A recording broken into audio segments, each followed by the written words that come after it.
அவர் வீட்டு கதவு எனக்காக எப்போதுமே திறந்திருக்கும். திறந்திருக்கும். ஒரு நாள் கூட உன் கைய குடுன்னு அவரு கேட்டதே இல்ல. கேரளால பார்வதி ரொம்ப நாளா அவங்களுக்கு படம் இல்லாம இருந்தது. ஆ. இப்ப ரொம்ப பீக்ல வந்துட்டாங்க. ம். படம் இல்லாததுக்கு 2 காரணங்கள். ஒண்ணு மறுக்கப்பட்டது. இன்னொன்னு அவங்களே வந்து ஒதுங்கி இருந்தது. இந்த இண்டஸ்ட்ரியே இப்படி அப்படின்னு ஒண்ணு. ம். 2வது இங்க சின்மயி. ம். கொஞ்ச நாள் அவங்களே தொல்லையெல்லாம் வேண்டான்னு ஒதுங்கி இருந்தாங்க.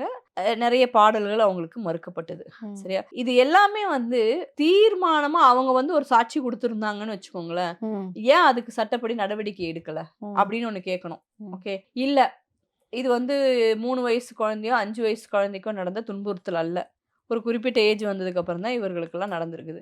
ஏன் இவங்க அந்த நேரத்துல சொல்லல? நான் அப்படிதான் கேட்பேன். அந்த நேரத்துல சொல்லல. நான் இப்ப சொன்ன எல்லா ஆட்களோடும் மிக நெருக்கமா பழகக்கூடியவங்க. என்ன இன்னைக்கு வரைக்கும் யாருமே எந்த விதமான ஆமா. ரொம்ப துன்புறுத்தலுமே ஓப்பனாவே பண்ணதில்ல. சொல்றேன். வைரமுத்து அவர்கள வந்து நீங்க அடிக்கடி வாரம் ஒரு முறை சந்திப்பீங்க. நான் ஆ. அவர்ட்ட பேசுறேங்க. நான் என் பொண்ணோட ரேகா பார்க்குறேன், மேல என் அன்பு கணவர் அதிகம் கொண்டவர். ஆமா. என்ன சொல்றது? என்னோட பொண்ணோட பார்க்குறேன், என் கணவரோட பார்க்குறேன், என் தம்பி குழந்தைங்களோட பார்க்குறேன்.